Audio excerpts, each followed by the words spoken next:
അതിനുശേഷം പിന്നീട് ഒരിക്കലും ആ ഗേൾസിനെ എനിക്ക് കണ്ടെത്താൻ കഴിഞ്ഞിട്ടില്ല. ഞാൻ ഒരുപാട് തവണ പോർച്ചുഗലിൽ അന്വേഷിച്ചു. ആ മെക്ഡൊണാൾഡ്സിന്റെ ഔട്ട്ലെറ്റ് പിന്നീട് പൂട്ടിപ്പോയി. എനിക്ക് അവരൊരിക്കലും കണ്ടെത്താൻ കഴിഞ്ഞിട്ടില്ല. ഞാൻ ഇപ്പോഴും അവരെ അന്വേഷിച്ചുകൊണ്ടിരിക്കുകയാണ്. എനിക്ക് അവരെ എന്റെ വീട്ടിലേക്ക് ഇൻവൈറ്റ് ചെയ്യണം. അവരുടെ കൂടെ എനിക്ക് ഡിന്നർ കഴിക്കണം. ഒരുപക്ഷെ ഈ ഇന്റർവ്യൂയിലൂടെ ആയിരിക്കാം ഞാൻ ഇനി എഡ്നയെ കണ്ടെത്താൻ പോകുന്നത്. അങ്ങനെ ക്രിസ്ത്യാനോ പറഞ്ഞതുപോലെയും ആഗ്രഹിച്ചതുപോലെയും എഡ്നയെ കണ്ടെത്തി.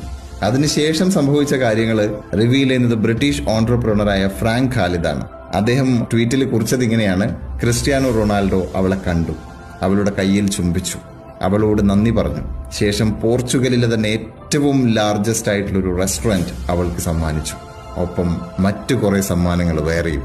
ഈ കഥയിലൂടെ ആക്ച്വലി എഡ്ന പഠിപ്പിക്കുന്നത്, നമ്മൾ ഈ ലോകത്തോട് നന്മ ചെയ്താൽ ആ നന്മ നമ്മളിലേക്ക് തന്നെ തിരിച്ചു വരുമെന്നാണെങ്കിൽ ക്രിസ്ത്യാനോ റൊണാൾഡോ പഠിപ്പിക്കുന്നത് വന്ന വഴി ഒരിക്കലും മറക്കാതിരിക്കുക എന്നതാണ്.